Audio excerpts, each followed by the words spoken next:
O título da mensagem de hoje é Capacitado a viver o que, gente? A viver o quê? O melhor de Deus. Quem crê que Deus tem o melhor para a sua vida, dá um glória a Deus aí. Deus tem o melhor, mas nós estamos vivendo o melhor de Deus? O que você acha? Hã? Estamos vivendo o melhor de Deus ou não?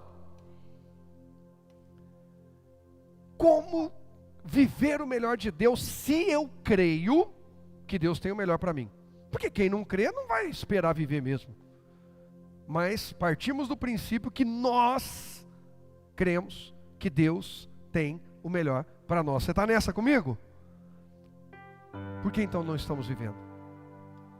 Quem aqui acredita que Deus tem o melhor para você, mas que você ainda não está vivendo o melhor de Deus? Levante sua mão.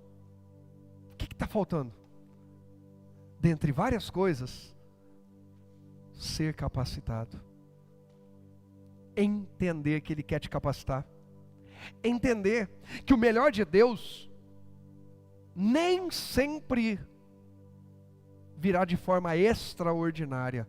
Muitas vezes o melhor de Deus vem no ordinário, vem no comum, vem em ações simples. Muitas vezes o melhor de Deus, a gente toca, a gente vive, a gente sente, a gente se alegra em coisas simples, que não precisou de um milagre. Quem entende o que eu estou falando?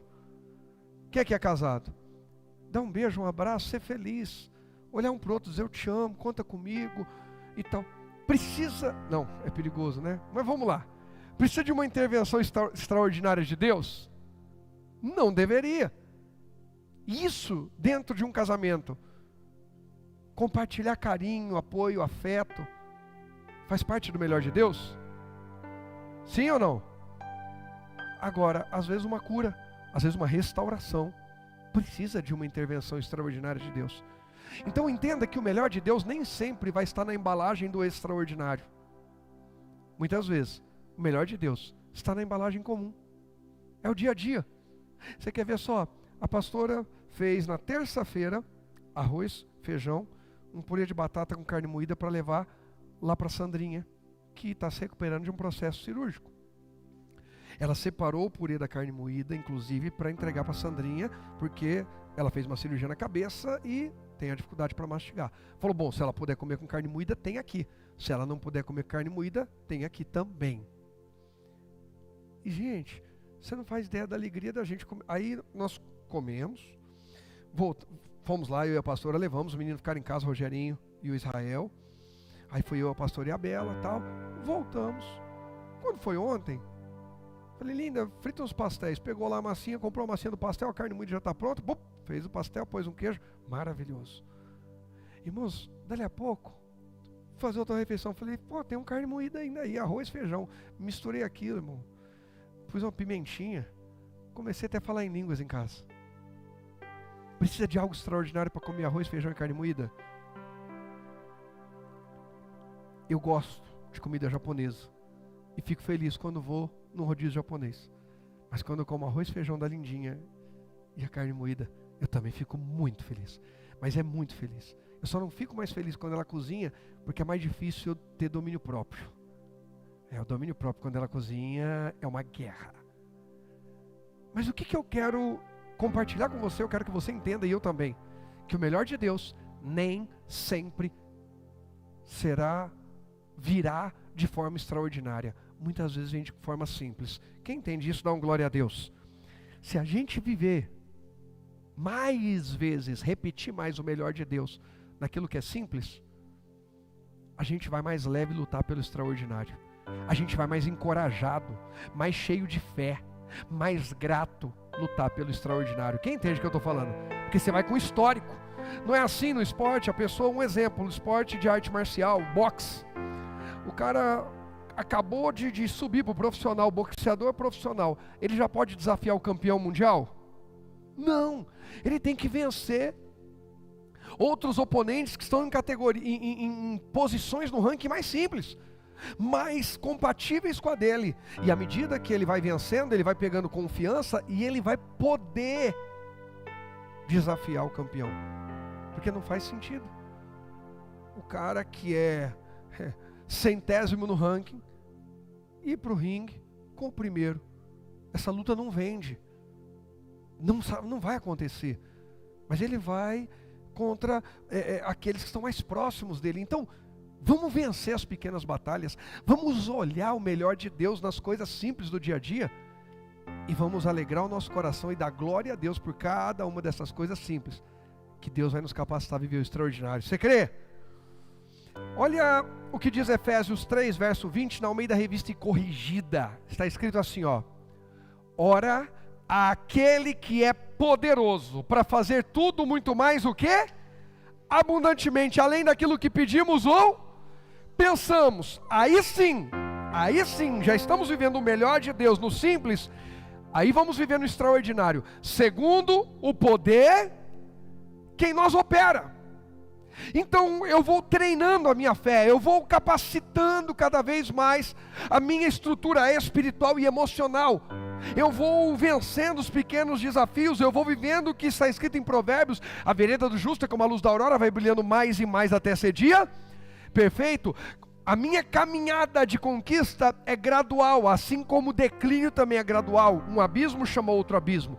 Tem gente que está treinando para chegar no fundo do poço, porque todo dia a pessoa piora um pouco, todo dia ela reclama mais um pouco, todo dia ela se torna um pouco mais negativa, todo dia ela desanima mais. E quando ela chega lá embaixo, ela fala: não sei como é que eu vim parar aqui. Eu era uma pessoa cheia de sonhos. Às terças-feiras a gente tem o projeto Sou Pão com Amor, o projeto Eu Me Importo, que é levar alimento e esperança, fé às pessoas que estão em situação de rua. Aquelas pessoas um dia tiveram sonhos tão grandes ou até maiores que os nossos.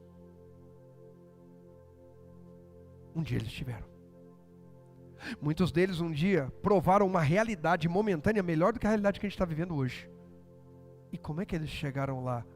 Eu não vou generalizar, mas a grande maioria, salve raras exceções, foram descendo de abismo em abismo. Uma dor, uma frustração, uma decepção, uma revolta. Um dia que era para dizer não a uma proposta, a uma tentação, e disseram sim à proposta e à tentação. E hoje estão lá. Alguém que hoje está diante de um juiz, levando papéis para se divorciar, um dia sonhou com o tão famoso até que a morte os separe. A pergunta é: estamos treinando para quê? Porque a vida é treinamento. Todo dia a gente exercita alguma coisa, ou fé, ou incredulidade, ou amor, ou frieza e indiferença, ódio, ou alegria ou tristeza, ou ânimo ou desânimo, ou comodismo ou inconformismo. Vou mudar isso aqui. Alguém já disse que se a gente mudar 1% por dia, o que ninguém leva em consideração, mas 1% por dia, teremos mudado em um ano 365%. Seremos 3,5 vezes melhor do que começamos o ano. Responde para você mesmo. Você está pelo menos 1,5 vezes melhor do que começou o ano de 2025? A nossa fé aumentou 10%, 30%, 50%. Gente, não estamos aqui para medir em percentual. É só para dar para entender. Quem entende o que eu estou falando? Quando falo sobre capacitação, a gente precisa pensar em objetivos. Porque quem não tem objetivo, às vezes já chegou e não percebeu. Às vezes já chegou. A vida que você sonhava 10 anos atrás, você está vivendo ela hoje, mas está reclamando dela. E não percebeu que já está vivendo ela. Gente, há 25 anos atrás, eu não sabia nem que eu ia estar no ministério. Há 24, eu sonhava em me tornar pastor. Eu não estou pastoreando. Eu não sabia todo o pacote que ia ser pastor. A parte que eu sabia, eu falei, mas eu sonhava. Há 24, 23 anos atrás, eu sonhava em estar casado com a Lindinha. Eu estou casado com ela. Há 19 anos atrás, quando nos casamos, eu sonhava em ter filhos com ela. Já sonhava antes, tá? Mas agora que casou, pronto, temos filhos. Ainda assim eu quero mais. Alguém quer mais? Tem problema querer mais? Só não seja ingrato com o quanto Deus já te fez conquistar. Só não seja ingrato com o quanto que Deus já te fez realizar.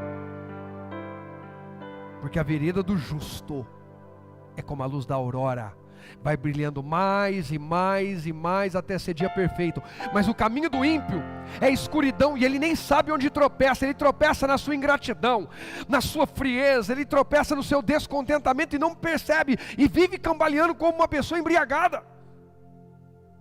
Jesus disse: é quando anda de noite que tropeça, porque não tem luz. Quem não consegue ver brilho, Mateus 6, 22 e 23, quem não consegue ver luz, quem não consegue colocar luz nos seus olhos, anda tropeçando, e toda hora vai reclamar de dor, toda hora. A gente está num período difícil lá em casa, com a Bela, porque faz menos de uma semana que ela entrou no processo do desmame do peito, e ela não quer saber de outro leite. Ela não quer saber de leite em pó, ela não quer saber de leite de nenhum jeito, nem do leite da pastora congelado, aquecido, o que for, tira, ela não quer saber. E talvez já seja, em casa ninguém toma leite mesmo, e talvez o tempo dela com leite já deu. Não, pastor, misericórdia, e os ossos? O único mamífero que continua tomando leite depois de desmamar é o ser humano. Será que Deus errou a mão? A gente não precisa do leite depois não, não estou falando quem toma, tá? Mas tudo bem, mas não precisa. Aí tem um monte de gente com intolerância, com problema com a lactose. Passa a vida inteira se enchendo de lactose, depois dá uma reação. Não estou aqui, não sou nutricionista, só estou dizendo que Rogerinho e Israel, graças a Deus, estão aí firme e forte. Graças a Deus, nunca fraturaram nenhum osso. Eu não tomo leite desde pequeno, nunca fraturei nenhum osso. Então não faltou cálcio. O leite não é a única fonte de cálcio. Mas estamos, só abrir esse parênteses aqui para ninguém me apedrejar, porque se a Bela não vier tomar leite, o que vai ser da menina? Os ossos da menina. Calma. Mas por conta da falta do leite para o bebê, não é só o leite. O bebê que amamenta, que cresce, que desenvolve amamentando, é o contato com a mãe, é sentir o cheirinho. E a Bela toda hora quer ficar no colo da pastora, toda hora quer o colo da pastora, e chora. A gente põe no chão, ela sai chorando atrás, aí pega no colo, ela para, aí fala, bom, agora a gente precisa fazer alguma coisa, põe no sofá para brincar, ela chora e quer colo e tal. É um processo. Mas eu olho com bons olhos. Começou sexta-feira, hoje é quarta, falta 2 dias para completar uma semana em que, eu vou usar até um termo, né, para uma bebezinha de 1 ano, mas que a abstinência dela pelo leite está se afastando. Antes ela só queria o colo da pastora, agora ela já quer o meu. Eu estou no lucro. Agora ela pega e debruça em mim. Hoje teve uma hora que ela nem quis ir para o colo da pastora, quis ficar no meu, gente. Nem leite eu tenho. E aí? Daqui a pouco, ela também fica bem no coloinho. Daqui a pouco ela já entende que aquele período de ficar agarrada no peito da mãe passou. Já foi. Todo dia está brilhando um pouquinho mais. Você pode dizer isso para quem está ao teu lado? Diga todo dia. Deus joga mais luz na tua vida para brilhar um pouquinho mais. Abre o coração, abre os olhos e veja isso. Dê valor a isso. Ele é poderoso para fazer tudo. Abundantemente, além, muito mais abundantemente além daquilo que pedimos ou pensamos, mas é segundo o poder que em nós opera. Aí a pergunta é, qual poder está operando em você e em mim? O poder da vida ou da morte, da alegria ou da tristeza, da gratidão ou da ingratidão, da esperança ou do desespero, do contentamento ou do descontentamento, da fé ou da incredulidade? Qual poder está operando em nós? Poder, quando a gente fala de poder, a gente pensa em algo maior do que a gente, não é isso? Aquilo que você e eu não dominamos. Olha, parece que é maior do que eu. Alguém diz assim, parece que é maior do que eu quando eu vejo eu estou nas drogas. Parece que é maior do que eu quando eu vejo eu estou na pornografia. Parece que é maior do que eu quando eu vejo eu estou xingando. Parece que é maior do que eu. O que tem sido maior do que você? Quando eu vejo eu estou adorando. Parece que é maior do que eu. Quando eu vejo eu estou sonhando mais alto ainda. Eu estou crendo, eu estou confiando em Deus. Deixa o poder de Deus, aquilo que é maior que você, ser o poder de Deus, ser aquilo que opera para transformar a tua vida cada dia para melhor. Quando fala desse poder, é algo maior do que a gente. O que é maior que você? Meu temperamento. Então você vai ser vítima, refém a vida inteira. E vai viver uma vida abaixo do que Deus te criou para viver. Porque para você poder é temperamento. Poder é o lugar onde você foi criado. Poder é o dinheiro ou a falta dele. Não. O poder que opera em mim é o poder de Deus, seja com dinheiro, sem dinheiro, com temperamento de um jeito ou do outro, sendo criado com apoio ou sem apoio, tem um poder maior operando em mim. Há um poder maior operando em mim. Você pode dizer isso comigo? Diga: há um poder maior operando em mim. Diga: maior do que o meio onde eu fui criado, maior do que as minhas crises, do que o meu temperamento, do que as minhas faltas. É o poder de Deus. É o poder de Deus. Somos capacitados para grandes sonhos por causa do poder. Esse poder operou em José. A capacidade de esperar e não se corromper, não se deitar com a mulher do Potifar, não se vender, não se contaminar e não se vingar dos irmãos quando teve a chance. Não carregar para o palácio um coração rancoroso. Por que Deus vai colocar eu e você em posição de destaque? Se o nosso coração é vingativo e rancoroso, se não vamos honrá-lo quando a gente chegar lá em cima, se não vamos ser capazes de perdoar e acolher, isso é quem nos fez mal. Eu não estou falando de dar o mesmo acesso, porque José não pôs os irmãos para morarem no palácio ou na casa dele, nem na mesma cidade eles ficaram, mas ele acolheu. Ele os recebeu no Egito. Ele deu a melhor terra de pastores. Seus irmãos eram pastores. Para eles. Deu todo o suporte. Acolheu. Sem precisar dar exatamente o mesmo acesso. Quem entende isso? Alguém me feriu. Eu como pastor. Passa um tempo e se alguém vem e pede minha ajuda. Eu falo: não sou besta, vou errar 2 vezes. Não. Eu vou te acolher. Eu vou orar por você. Eu vou cuidar de você. Eu vou abençoar você. Então quer dizer, pastor, que eu posso igual era antes? Não, igual era antes, não sei. Só se Deus falar que é igual era antes. Se Deus falar que não é igual era antes, não é igual era antes. Mas eu vou te acolher como ovelha. Eu vou te amar, eu vou cuidar de você. Quem entende a diferença? É sobre isso. É sobre ser bíblico. Porque o poder dele opera em nós. Não se trata de como eu sou. Se trata de debaixo de que poder a minha vida está. Não, mas é que eu não sou assim, pastor. Você acha que eu sou assim? Você acha que tudo que eu vivo é porque eu sou desse jeito?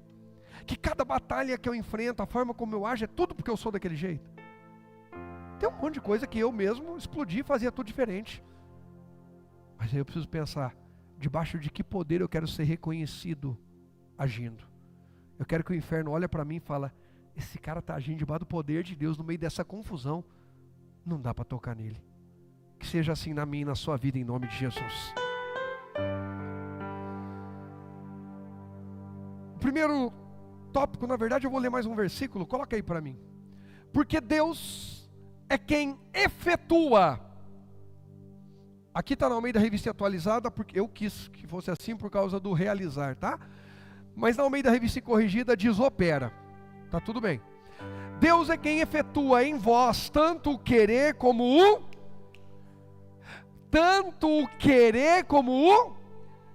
segundo a sua boa vontade, seu poder.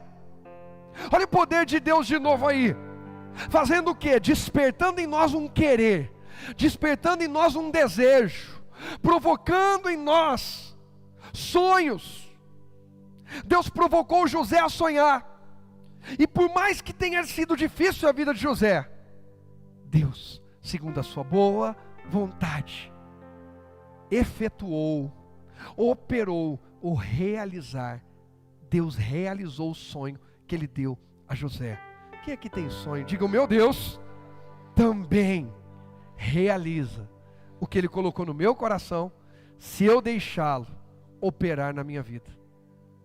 É isso. Quem é que opera na tua vida? Falando de casos recentes, Sandrinha não passou por uma cirurgia? Teve que deitar ali, tomar anestesia e não pôde fazer mais nada. Teve que confiar 100% na equipe médica. A equipe médica ia abrir a cabeça dela. Sabe o que é isso? O Zé passou por uma cirurgia no coração, graças a Deus, simples, cateterismo simples, mas coração. Ele teve que confiar em quem ia mexer no coração dele.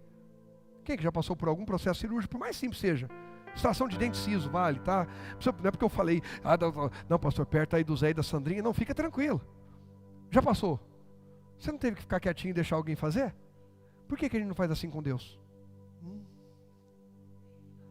Eu fico imaginando Deus olhando para a gente e dizendo: você confia nesse médico e não confia em mim. Você confia nesse dentista, mas não confia em mim.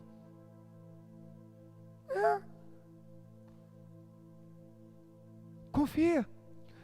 Quantos investiram dinheiro, recurso, porque alguém falou assim: investe nesse negócio aqui que vai dar certo. Foi lá e investiu, sem saber nada daquele negócio. Porque alguém que entende daquele negócio disse para você que é bom.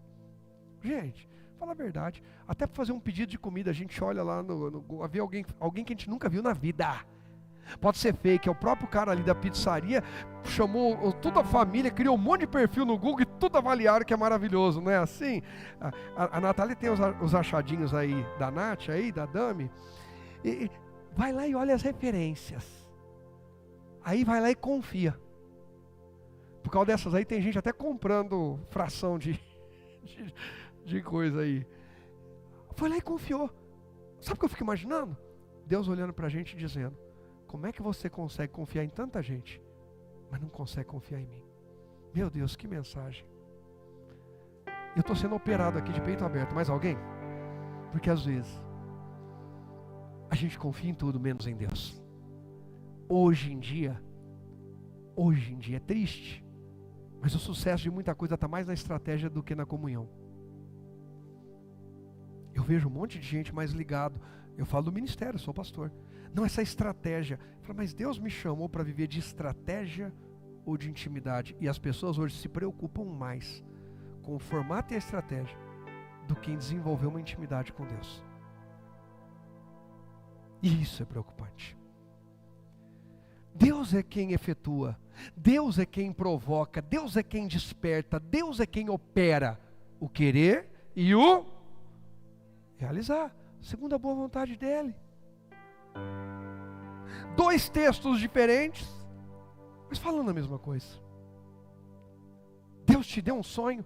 Você reconhece um sonho no seu coração que veio de Deus? Então fica tranquilo e continua ouvindo Deus e vai até o fim, porque vai valer a pena. Ele vai operar, Ele vai realizar o que Ele despertou, Ele falou ao seu coração. Então a gente tem que ficar mais preocupado com a nossa intimidade, quem a gente está ouvindo, quem a gente está celebrando. Porque se eu continuar com Ele, o poder dEle vai operar e a obra vai acontecer. Quem entende o que eu estou falando aqui hoje? Põe aí o próximo tópico, presta atenção nisso agora, Temos permitido Deus despertar em nós a vontade dEle? Porque nós lemos aqui que Deus é quem opera, é Deus quem efetua em nós o querer e o realizar segundo a sua boa vontade. Se eu creio que Deus realiza sonhos, a primeira coisa que eu preciso saber é se esse sonho que eu estou pensando aqui é da vontade de Deus. Nós estamos permitindo Deus despertar em nós isso? A vontade dEle? Ou a gente só quer despertar a nossa vontade? Ou a gente só quer despertar a vontade da inveja, do que os outros têm, então se o outro tem, eu também quero ter. Se o outro é, eu também quero ser. Se o outro faz, eu também quero fazer. Segundo, nos moldar e aperfeiçoar. Porque lembra que a gente leu lá em Efésios 3:20, que Ele faz... Ora, aquele que é poderoso para fazer tudo abundantemente, muito mais abundantemente além daquilo que pedimos ou pensamos, segundo o seu poder, que é em nós, opera. O poder para entrar em nós, nos moldar e operar em nós, aperfeiçoar. Temos permitido Deus nos moldar?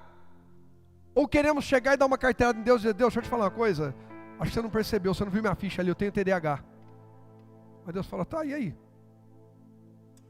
Bacana você se conhecer e saber que você precisa de concentração, que você precisa disso, que você, joia, se cuide. Mas deixa eu falar, agora aqui é comigo. Irmão, eu já dou glória. Porque todas as setas que me sabotam, quando eu estou diante dele, elas caem por terra. Só que sabe qual é o problema? A gente não pode também querer chegar diante de Deus e dizer assim: Deus, derruba essas setas todas negativas, mas a gente chega cheio do nosso ego, do orgulho, da vaidade, cheio dos nossos vícios diante dele.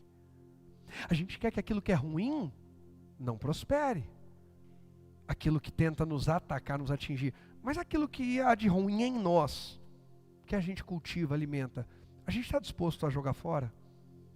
A gente está disposto a perdoar como a Bíblia manda? A amar como a Bíblia manda? A servir? a ser dedicado, firme, constante, abundante, como a Bíblia diz, na obra do Senhor. E a obra do Senhor não tem a ver com igreja, tem a ver com testemunhar Cristo em qualquer lugar. A obra do Senhor não é só sobre ser um voluntário dentro da casa, é sobre ser cristão em qualquer lugar. E que sim, também abrange a casa. Estamos permitindo Deus nos moldar e nos aperfeiçoar? O que eu aprendi de novo esse ano? Em que eu fui aperfeiçoado por Deus esse ano? A Luísa começou o ano, ela não tocava bateria, agora ela toca. Ela começou o ano, ela não pregava para um monte de gente. Nas viradas de intimidade agora, do próximo ano, ela vai pregar. Se não pregar antes ainda, né, Ana? A Ana gostou. É não ou amém, Luísa? Amém. Tá vendo? O natural da Luísa, e eu acho nobre isso e lindo nela, o natural dela fez assim, aquele não de, ai meu Deus. Aí eu perguntei, ela disse amém. Porque ela não está se oferecendo para pregar. Ela não está querendo aparecer. Mas Cristo está colocando ela. Cristo vai te colocar onde Ele quer. Deixa Ele te aperfeiçoar. Ela começou o ano, não sabia tocar bateria. E na reunião do louvor, a Luísa apareceu ali no canto. Falei, Luísa, vem cá, você, isso. Eu estava orando sobre isso, só eu e a Ana sabia. Aí Deus viu e falou assim, não, está orando com a Ana, não vai resolver. Deixa eu chamar reforço, aí depois eu pôr junto. É brincadeira nossa. Mas foi. Eu sabia de alguma coisa, Luísa? Que você estava orando para tocar bateria? Não. Quem sabia? Você? Quem mais? A Ana? Ou isso aí nem a Ana sabia? Esse nem a Ana sabia. Ninguém sabia. E eu do nada apontei para a Luísa. Nunca tinha visto a Luísa com a baqueta na mão. Nunca tinha visto a Luísa com cara de paisagem, igual o cachorrinho vendo o frango rodar, olhando para a bateria. Deixa eu te falar, Deus vai te moldar e te aperfeiçoar para o propósito dEle. Mas quando você ouvir uma voz profética, não endurece o coração. Moisés era um profeta. A Bíblia diz que por endurecer o coração, muitos caíram no deserto, porque não ouviram Moisés como profeta. Vamos ouvir o que Deus está dizendo. Eu não preciso me ver capacitado. Há um ano atrás você se via capacitada, Luísa, a tocar bateria? Ia pregar para um monte de gente. A Luísa prega para mim, gente. A gente tem nossos devocionais aí, ela prega para mim, para a pastora, para o Rogerinho. E algumas mensagens que eu ministro aqui, às vezes nasceram do nosso momento devocional, já compartilhei aqui outra vez, falei, essa mensagem aqui, a Luísa deu essa base aqui, e aí Deus foi soprando e eu estou pregando para a igreja. O que eu estou querendo dizer para você? Deus já está te moldando e você talvez nem tenha percebido. Deus já começou a te capacitar para alguns desafios, porque Ele tem sonhos para realizar na tua vida e através de você. Temos permitido Deus, terceiro, põe aí, completar as boas obras, mesmo em momentos o quê? Difíceis. Ou simplesmente murmuramos, encolhemos e jogamos a toalha. Está cheio de gente murmurando. Até faz, mas faz reclamando.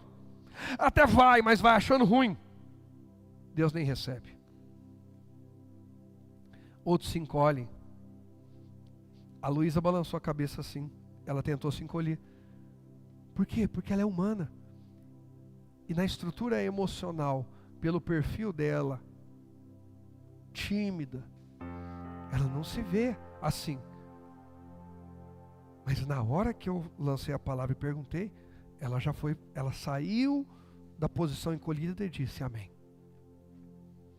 Quando Deus está nos chamando a sair daquela posição encolhidinha, deixa eu ficar aqui para ninguém me ver. Deixa eu ficar aqui para ninguém me chamar. Deixa eu ficar aqui, sabe, quem sabe? Jonas tentou fugir de Deus. Sabe o que Deus mostrou para Jonas? Olha só isso aqui, eu nunca preguei isso, nunca ouvi ninguém pregar isso. Olha, eu gosto da palavra que Deus vai inspirando a gente.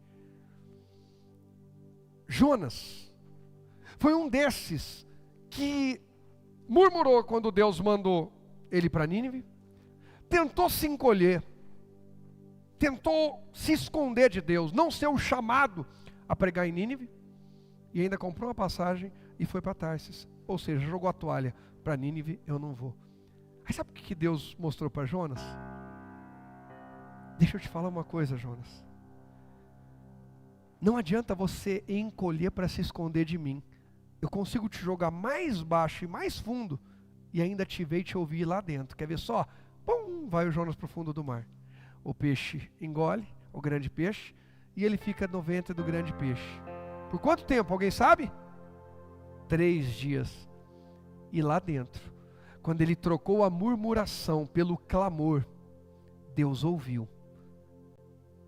De lá de dentro do grande peixe, Deus provou para ele que não tem lugar que você e eu venhamos tentar nos esconder, encolher ou jogar a toalha que Deus não possa chegar para nos levantar, restaurar e voltar a usar com uma glória ainda maior. Então é hora de se levantar e dizer: Deus, eis-me aqui, eu murmurei, eu encolhi, eu joguei a toalha, eu fugi, mas agora eu estou aqui, Deus, me salva. E eu creio que Deus vai te usar para grandes obras ainda. Foi assim com Jonas.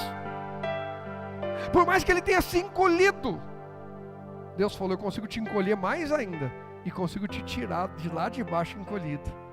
Você entende isso? Ele se escondeu num barco. Ele falou: vou me esconder aqui dentro desse barco, Deus não vai me ver aqui. Ele vai chamar outro profeta. Deus falou: Jonas, deixa eu te falar uma coisa, mesmo que você estiver no fundo do mar, eu ainda conto com você. Pode ser boca de Deus mais uma vez para quem está do teu lado aí? Diga: Deus, ainda conta com você. Não importa o quão fundo você tenha ido. Jonas foi para o fundo do mar, Deus trouxe ele de lá. Agora é comigo e com você. Mas tem que fazer um clamor verdadeiro. Deus falou, Jonas falou: Deus, se o Senhor me salvar, então eu vou te servir. E ainda que venha doer, eu vou pregar lá em Nínive. O que Deus fez? Fez o grande peixe subir, ir para a beira da praia e devolveu Jonas. Fez a entrega. Agora, Jonas, vai lá. Agora vai cumprir o que você se comprometeu a fazer quando você clamou a Deus lá do fundo encolhidinho. Olha o que diz Isaías capítulo 6, já que eu falei de momentos difíceis. O que a gente faz em momentos difíceis? Já que a gente fala sobre Deus nos capacitar, sobre Deus nos dar condições de viver o melhor dele. Olha o que diz Isaías 6, verso 1. No ano em que o rei Uzias morreu, eu vi o Senhor. Ele não ouviu falar que alguém tinha visto, nem ficou sabendo. Ele viu Deus. Ele estava sentado em um trono alto, e a borda de seu manto enchia o templo. A gente sempre fala isso, mas vamos falar de novo. Diga: o trono da terra estava vazio, o do céu não. O rei Uzias morreu, Israel está sem rei, o trono da terra está vazio. Mas quando um homem abre o seu coração diante de Deus, ele vai enxergar que Deus continua no alto e sublime trono. Que por mais que me falte referência aqui na terra, não me falta referência no céu. Às vezes a gente busca referência aqui na terra e não encontra. A gente está enfrentando uma luta que a gente não sabe se alguém já venceu. Às vezes a gente busca apoio aqui na terra. Às vezes a gente busca compreensão aqui na terra. E às vezes o trono de todas essas coisas aqui na terra está vazio. Não tem vida. Mas se a gente se voltar para Deus, a gente vai descobrir que o trono dos céus está ocupado. O nosso Deus reina e Ele quer julgar a nossa causa. Ele quer nos dar um veredito favorável, mas Ele vai nos capacitar para vencer. No ano em que morreu o rei Uzias, no ano em que um rei que foi uma bênção para Israel morreu, a nação fica apreensiva, ela é em luto. Fica em luto porque perdeu o seu líder de guerra, seu chefe de estado. E também fica apreensiva porque cada mudança de rei trazia novidades boas ou ruins. Não é assim, Adrian, que você estava lendo esses dias? A gente conversou disso no domingo. Quando um rei que temia Deus governava, o povo era abençoado, como a Bíblia diz: quando o justo governa, o povo se alegra. Mas quando o ímpio governa, o povo geme. Bom, a Bíblia responde que a gente está vivendo no nosso país hoje. Geme. Aqui ainda não se sabe qual vai ser o caráter do novo rei, então há um medo, há uma insegurança. Mas há uma visão. Diga comigo: a minha visão tem que ser maior do que o medo e a insegurança. É sobre isso, gente. Para que na Bíblia vai dizer, no ano em que o rei Uzias morreu, não podia só dizer, Isaías viu Deus no alto sublime trono, e a sua roupa, seu manto, enchia o templo, a borda do seu manto e tal, tá? Mas por que Deus está destacando, por que Deus manda registrar que foi no ano em que o rei Uzias morreu? Porque Deus está dizendo que a visão da terra não é maior do que a visão do céu. Eu não sei o que a terra está dizendo, eu não sei o que a terra aponta como sua realidade, como seu momento hoje, espiritual, emocional, físico, financeiro, familiar. Mas eu estou aqui para te dizer que o nosso Deus reina, soberano e tem poder para intervir e mudar nossa realidade, nos capacitar. O verso 2 vai dizer assim, ó: acima dele havia serafins, cada um com 6 asas, com 2 cobriam o rosto, com 2 cobriam os pés e com 2 voavam. Um tempo atrás já ministrei sobre isso. Porque os serafins cobrem o seu rosto? Porque a beleza a ser vista é a de Deus e não dos serafins. Por que eles cobrem os pés? Porque a velocidade quem vai dar não são os serafins, é Deus. E por que com 2 eles voam? Para dizer que tudo que nós estamos vivendo tem que ser levado para o alto, levado na direção de Deus. Então é hora de você elevar a sua visão. A gente começou o mês falando disso, que o cego Jesus toca a primeira vez, ele vê homens como árvores. Jesus toca a segunda vez e manda ele levantar os olhos. Abraão, Deus manda ele sair da tenda dele e levantar os olhos. Ei, está na hora de subir o nível da tua visão, porque os sonhos de Deus são maiores do que os nossos. O rosto e os pés dos serafins estão cobertos por 4 de suas 6 asas, mas 2 asas continuam desempenhando o seu papel. Qual? Voar. O que é isso? A beleza maior não é quem orou por você, não é a igreja que você frequenta e te abençoou, não é a pessoa que te abriu a porta, não é a pessoa que te ajudou. A beleza maior é do Deus que usou esses instrumentos para a glória dele. O tempo não é estabelecido por mim ou por você,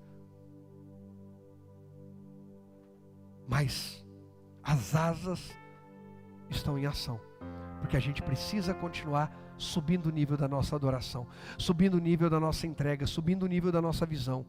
Num tempo em que olhar para o trono da terra faz chorar, olhar para o trono do céu enche o coração de esperança, de fé e de expectativa. Grandes coisas Deus vai fazer. Eu não sei o que hoje te faz chorar, eu não sei como você chegou aqui e o que tem talvez tirado lágrimas dos seus olhos, mas eu sei que o trono do céu continua ocupado e que a visão de Deus é muito maior do que a minha e do que a sua. Sobe o nível da visão e deixa Deus capacitar você a viver grandes sonhos. O verso 3 diz: diziam em alta voz uns aos outros: Santo, Santo, Santo é o Senhor dos exércitos, toda a terra está cheia de sua glória. Interessante que das 6 asas, 4 são utilizadas para esconder algo. 2 para esconder o rosto e 2 para esconder os pés.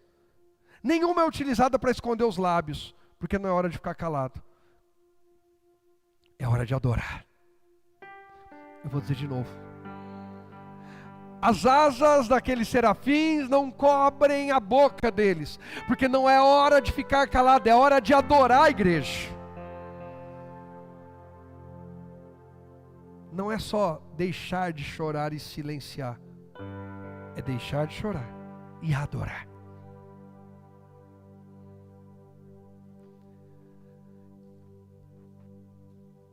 Toda a terra está cheia de sua glória. Vai ao verso 4, vamos lá.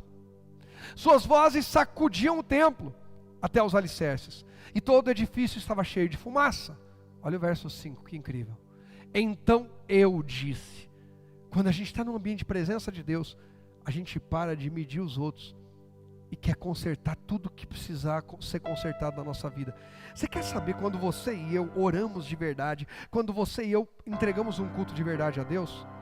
É quando naquele culto, naquela oração, a gente pode ter até passado por um momento, e é bíblico, até interceder pelos outros, apresentar a vida de outros, apresentar situações de alguém, quem sabe que precisa de mudança, de libertação, do que for. Mas a gente chega nesse ponto, o ponto onde a gente vai reconhecer as nossas misérias. Talvez alguém estava falando, estava demorando, né, pastor? A mensagem está tudo assim bonitinha, positiva. Quer saber se entrou mesmo na presença de Deus?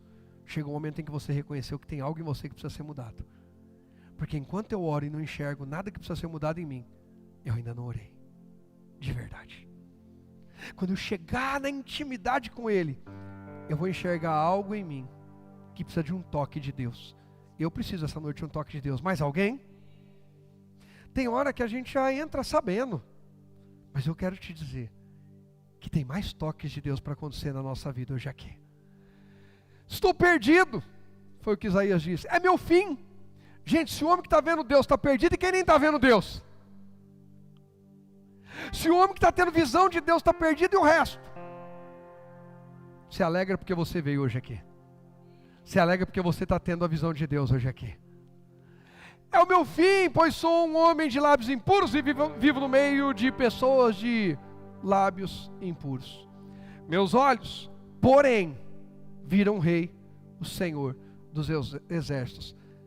Isaías está dizendo assim, ó, eu estou murmurando, eu estou falando mal, eu não estou adorando, eu não estou celebrando, eu estou vendo os serafins adorando e eu não adoro. Eu sou negativo, eu sou sei lá o que. Ele fala dos lábios dele, mas ele tem uma visão. E se já começou uma visão em mim e em você, fica tranquilo que aquele que em vós começou a boa obra é fiel para completar até o dia de Cristo Jesus. Deixa ele aperfeiçoar. O verso 6 vai dizer: então, um dos serafins voou em minha direção, trazendo uma brasa ardente, que ele havia tirado de onde? Do altar, com uma tenaz. Não precisaram vir vários serafins, bastou um. Por isso a Bíblia diz, Jesus falou, a ovelha ouve a voz do seu pastor. Ele foi lá, um dos serafins foi lá e tocou. Pegou a brasa viva do altar e colocou nos lábios. Gente, todo mundo aqui sabe que é brasa viva, né? Acende a churrasqueira. Pronto. Brasa viva. Pega um carvão daquele e põe nos beijos, pelo amor de Deus. Ninguém vai falar assim, nossa, pastor, no churrasco eu lembrei, eu estou precisando santificar meus lábios, eu taquei. O que vai acontecer com seus lábios? E o que isso vai fazer você sentir? Significa que o processo de dor não é sinônimo de ausência de Deus. Ah, na minha vida eu estou tendo algumas dores, então Deus não está aqui. Ué, então Deus não estava aqui com Isaías? Estava ou não? Estava ou não? Quem é que estava agindo? Deus ou o diabo? Ainda assim doeu? Sim. Porque nem todos os processos da nossa vida com Deus serão sem dor. Alguns serão, glória a Deus. Mas outros, será necessário queimar algo. Será necessário doer algo. Será necessário romper algo.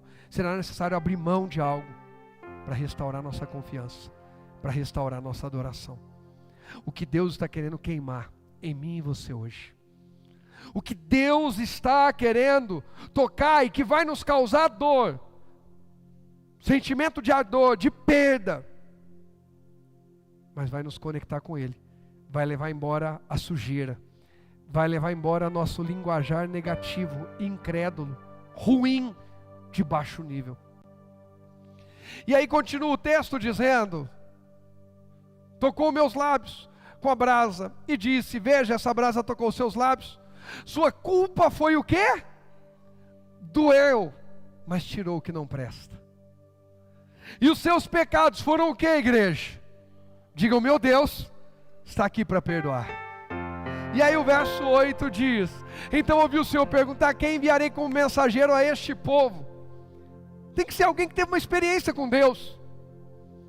Quem irá por nós? E eu respondi, o que ele respondeu? Aqui estou, envia-me. Sabe por quê?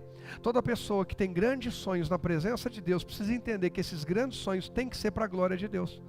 Depois de Deus fazer na minha vida, Deus vai fazer através da minha vida. Eu vou dizer de novo, depois de Deus fazer na minha vida, Deus vai fazer através da minha vida. Você crê nisso? Por isso que eu falo que o milagre não termina em você. O cristianismo não termina em você, não termina em mim.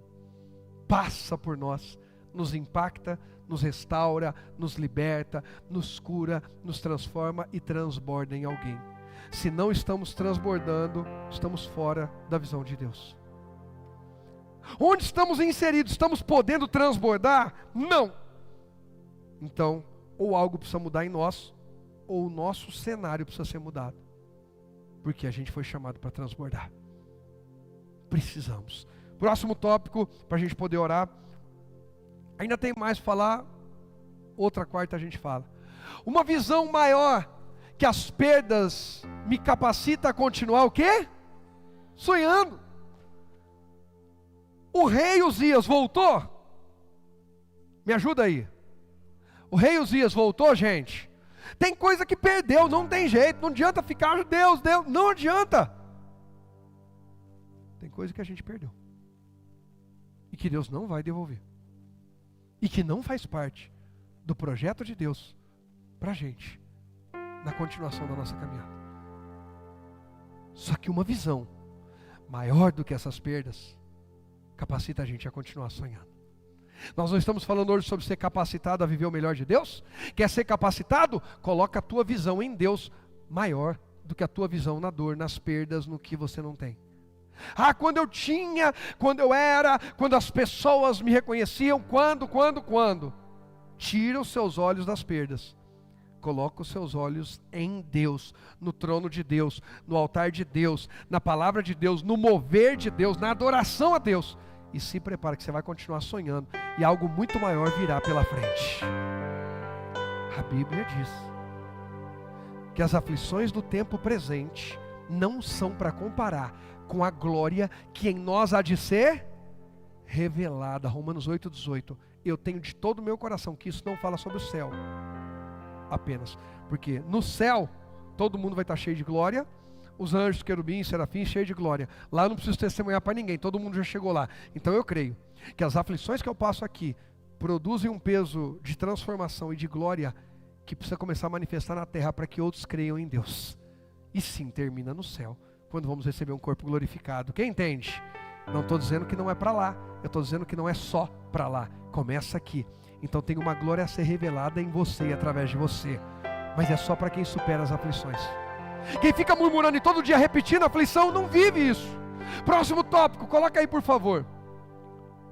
Não deixe que os desafios, tentações, propostas e perdas, como no tempo de Uzias, Isaías teve perda, como nos dias, hoje eu falei aqui de Jonas e de tantos outros. Então cuidado, desafio, tentações, propostas e perdas, não deixe que sejam maiores que a sua visão em Deus.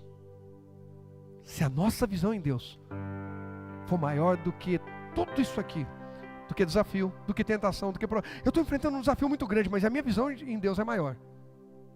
Eu estou enfrentando um desafio muito grande, mas a visão que Deus me deu, se prepara porque está chegando o testemunho aí.